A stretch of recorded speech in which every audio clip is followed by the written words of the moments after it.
about how ELIM is adapted by different companies, but also there is one of the very important organization respectively to energy industry, and that is Committee of Chief Risk Officers, which was established in 2004 after the fall of the Elon, one of the very big energy companies back then. And this have been emphasized a lot by providing a lot of standards and tools on how to manage risk in energy industry.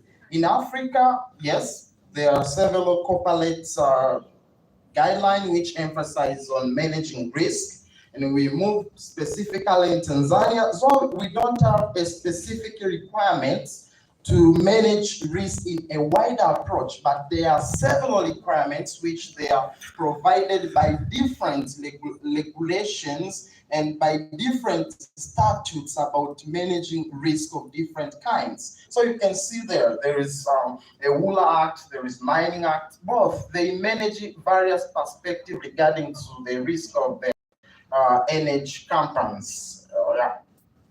So in practice, okay, we want to manage strategic risk and we want to do it, but the question is, how do we do it? How do we do it need to be answered.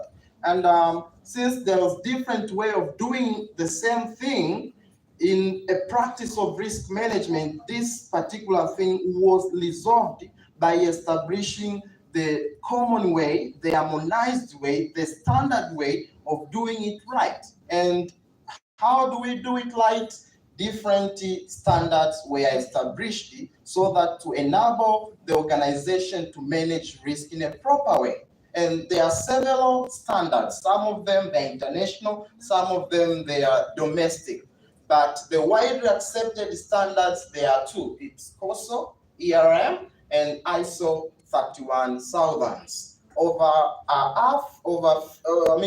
The study conducted by Risk Management Institute and Insurance Society, they find out in 2022 that more than half of the standards used, they are COSO and ISO. They are most used standards. So these two standards passed through several revisions. The first, COSO was first established in 2004, but it was revised in 2017. And the major reason was to accommodate the perspective of strategic risk management. That was the major reason. That was the major reason to accommodate that one. So most other guidelines adapt COSO styles and so forth. So the thing is, that was a bit of an introduction about enterprise risk management. So when we come to the energy sector, obviously we know the energy sector now globally is undergoing significant strategic change. We want to move to net zero emission. We want to meet the global goal of reaching 1.50 Celsius by the end of 2050s. Even Tanzania, we want that. So it's it's known universal. So the thing is, to achieve those particular objectives, we need several significant investment globally in Africa and also in Tanzania. This we need to invest this much to achieve that particular goal. So what's the problem? The problem is, in order to achieve a particular objective, you need to know that there are risks in the future which might prevent that particular achievement. More specifically when it comes to strategic transformation. Now the issue is we don't need to assume, because currently we are experiencing the materialization of those particular risks.